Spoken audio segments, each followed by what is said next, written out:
स्वामी समर्थ सर्वांना आराध्या मराठी रेसिपीमध्ये आपणा सर्वांचे स्वागत आहे। तर आज आपण उपवासाचा एक नवीन पदार्थ बनवणार आहोत। तर तो कोणता, तर तो बघण्यासाठी व्हिडिओ पुढे कंटिन्यू बघा। तर नेहमी तीच साबुदाणे खाण्याचा कंटाळा येतो। साबुदाणे म्हटलं तर पोटदुखीचा त्रास होतो सर्वांना, त्यामुळे साबुदाणा खाण्याचा नेहमीच सगळेजण कंटाळा करतात। तर साबुदाणे भिजून खिचडी बनवण्यापेक्षा नवीन असं काहीतरी न भिजवता कोणता पदार्थ बनवते तो बघूया। तर इथे मी 1 वाटी इतके साबुदाणे घेतले। आता ते मी मस्त कढईमध्ये गरम करून घेते। तर अशा पद्धतीची जर रेसिपी बनवते, साबुदाणा भिजवण्याची झंझट तर राहणारच नाही, पण पोटदुखीचा देखील त्रास होणार नाही। तर नक्कीच अशी रेसिपी घरी बनवून बघा। आणि ती रेसिपी कोणती, तर ते बघण्यासाठी व्हिडिओ कंटिन्यू बघा। तर अशा पद्धतीने मस्त असे साबुदाणे ते भाजून घेते।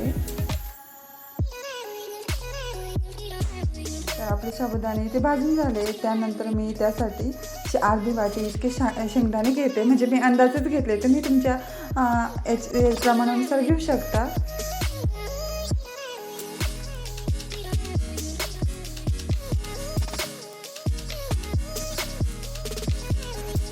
तर आता शेंगदाणे पण भाजून झाले। त्यानंतर थोडी भगर घेतली त्याच्यामध्ये। तर अर्धे वाटी इतकंच प्रमाणे मी अंदाजे घेतले, परंतु म्हणजे अंदाजानुसार बरोबर ती होते का, साबुदाण्यापेक्षा थोडी कमी घ्यायची भगर।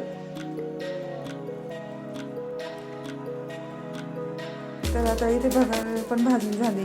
त्यानंतर मी ते शेंगदाणे जे साल आहे ते काढून घेते। तर मी जास्त काही शेंगदाण्याची सालं काढण्याच्या फंदात पडत नाही, कारण मला नाही आवडत शेंगदाण्याची ज्या सालांमध्येच कस असतो असं म्हणतात, त्यामुळे मी थोडीशीच त्याची सालं काढून घेते।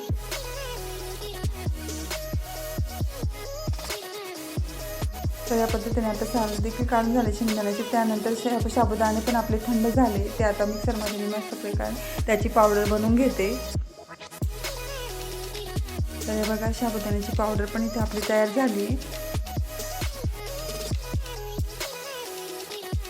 त्यानंतर त्याच भांड्यामध्ये मी इथे शेंगदाणे, हिरव्या मिरच्या आणि भगर बारीक करून घेते। थोडंसं पाणी टाकून मी भगर थोडी धुवून पण घेतलेली आहे। त्याचंच ते थोडंफार पाणी असतं ते, त्या पाण्याने तिचं म्हणजे आपली इथे भगर बारीक झालेली आहे। त्या भगर आणि शेंगदाणे जे मिश्रण आहे ते बारीक झाले, ते आता मी ह्या भांड्यात ओतून घेते।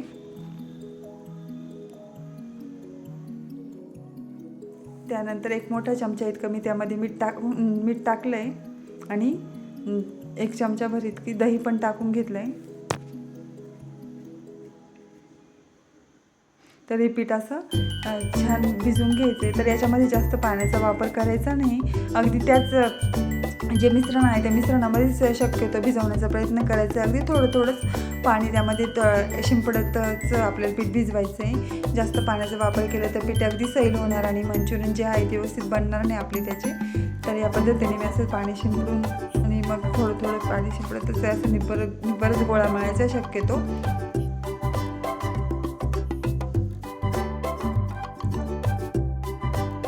त्यानंतर थोडंसं दह्याचं जे पाणी ते त्याच्यामध्ये टाकून घेतलं आहे। अजून मस्त अशी आंबट गोड अशी मस्त चव होते याची दही टाकल्यानंतर।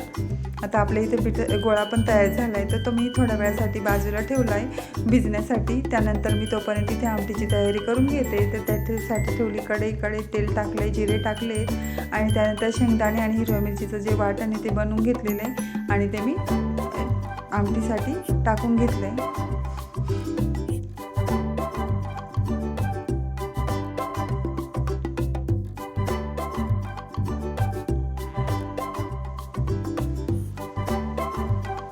तर या पद्धतीने आमटीत देखील थोडंसं दही टाकते मी 1 चमचा इतकं। तर दह्याने तर अगदी छान चव येते या पदार्थाला। त्यानंतर मी थोडंसं अर्धी चमचा इतकं मीठ टाकलं आहे, चमचा इतकं, आणि साखर पण टाकली 1 चमचा इतकी। आणि थोडंसं लागताच त्याच्यामध्ये तुम्हाला ज्या पद्धतीने पाणी वाढवायचं त्या पद्धतीने वाढवू शकता। या पद्धतीने मी आता आमटी इथे तयार केली आहे। हे बघा, आपली मस्त अशी आमटी एकीकडे तयार झाली। आता दुसरीकडे आपले पीठ पण भिजलेलं आहे। आता मी छान असे त्याचे मंचुरियन बॉल बनवून घेते। एकीकडे तेल तर तापत ठेवलेलंच आहे। तर या पद्धतीने मस्त असे आपल्याला गोळे तयार करून घ्यायचे। तर अशी रेसिपी बनवलं तर सगळेजण आवडीने खातील. उपवास आपण म्हणतो तेच पदार्थ खाण्याचा आहे ना, उपवासाच्या वेळेस खरंच कंटाळा येतो. तर अशा पद्धतीने नवीन काहीतरी बनवलं ना तर सगळे आवडीने खातात आणि नवीन काहीतरी बनवण्याचा आपल्याला देखील आनंद होतो. तोंडाला चव पण इतकी छान येते आणि खरंच साबुदाणे खायचं खरंच सगळेजण कंटाळा करतात, पोट पण दुखतं.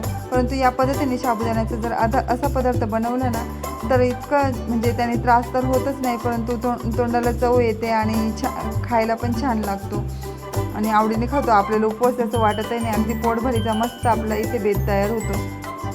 तर मग अशा पद्धतीने मी सगळ्याची ते बॉल तयार करून घेते. तर नक्की अशी रेसिपी घरी ट्राय करा आणि उपवासाच्या वेळेस कधीमधी असा पदार्थ नेहमी बनवत जा, म्हणजे सगळे आवडीने खातील. अशा पद्धतीने आपले बॉल इथे तयार झाले. तर आता मी ते तळून घेते.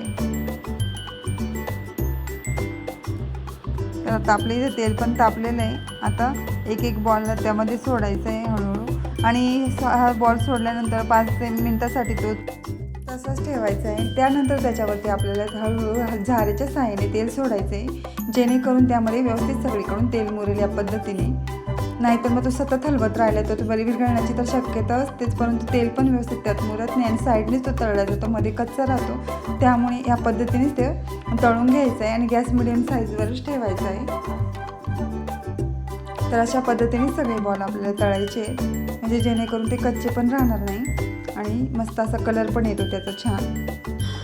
हे बघा दुसरा पण तसंच मी टाकून घेतला आहे. 5 मिनटं तसंच ठेवायचा. त्यानंतर झाऱ्याच्या साहाय्यानेच त्याच्यावरती तेल सोडायचं, म्हणजे मध्ये सगळीकडे त्यात तेल मुरलं जातं छान.